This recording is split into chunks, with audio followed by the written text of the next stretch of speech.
আসসালামু আলাইকুম সবাইকে প্রীতি ও শুভেচ্ছা জানিয়ে শুরু করছি। আজ আপনাদের জানাবো পৃথিবীর সব অত্যাধুনিক রোবট সম্পর্কে। প্রথম যে রোবটের কথা বলবো তার নাম হচ্ছে আইবো 1999। আইবো একটি রোবোটিক কুকুর যা বুদ্ধিমান এবং প্রশিক্ষিত রোবট সহচর হওয়ার জন্য ডিজাইন করা হয়েছে।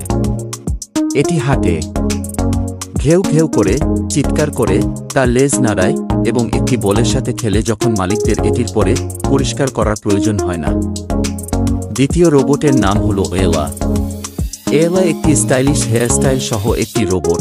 এলা হলো একটি হিউম্যানয়েড রোবট যা গবেষকরা মোবাইল ম্যানিপুলেশন, রোবট উপলব্ধি এবং অধ্যয়নের জন্য ব্যবহার করেন।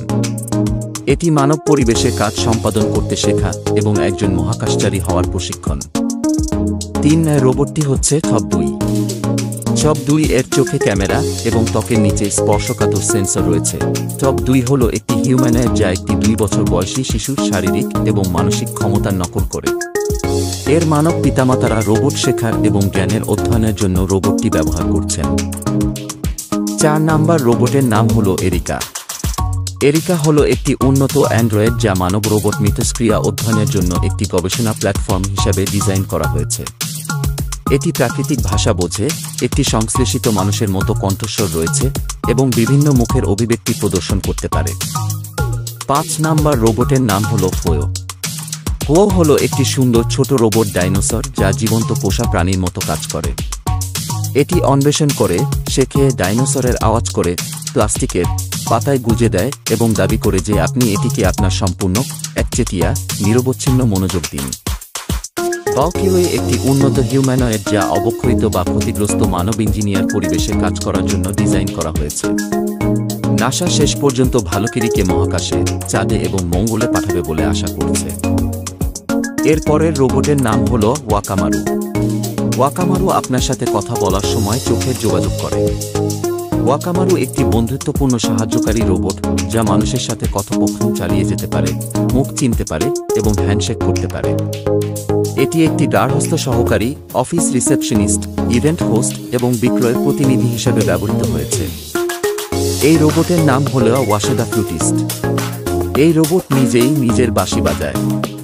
ওয়াশেদা ফ্লুটিস্ট এমন একটি রোবট যেটি মানুষের মতোই বাঁশি বাজাতে পারে। এটির ফুসফুস, একটি মুখ এবং একটি জিহ্বা রয়েছে যা মানুষের অঙ্গগুলির উপর ঘনিষ্ঠভাবে তৈরি করা হয়েছে এবং এটি রক্ষিত হলেও প্রযুক্তিগতভাবে দক্ষ। এটি লভার রোবট। লভার হল একটি বন্ধুত্বপূর্ণ রোবট যা মানুষকে সঙ্গ রাখতে এবং তাদের হাসি ফোটাতে ডিজাইন করা হয়েছে। এটির বড় চোখ, সুন্দর ছোট বাহু এবং নরম লোমশ ত্বক রয়েছে। এটি স্বায়ত্তশাসিতভাবে চলতে পারে, মানুষের সাথে চোখের যোগাযোগ করতে পারে এবং আবেগ প্রকাশ করতে পারে এবং এটি একটি সংশ্লেষিত কণ্ঠে কথা বলে। এটি ড্রিমার রোবট। ড্রিমার হল একটি গবেষণা রোবট যা সামাজিক হতে এবং মানুষের সাথে ঘনিষ্ঠভাবে কাজ করার জন্য তৈরি করা হয়েছে।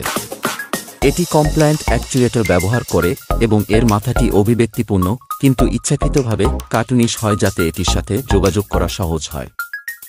এই রোবটটির নাম হল ফেবো।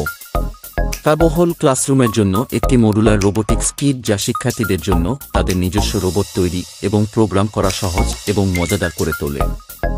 বাস্তব বিশ্বের সমস্যা সমাধান শেখার সময় বাচ্চারা তাদের সৃষ্টিকে দ্রুত প্রোটোটাইপ করতে, পরীক্ষা করতে এবং উন্নত করতে পারে।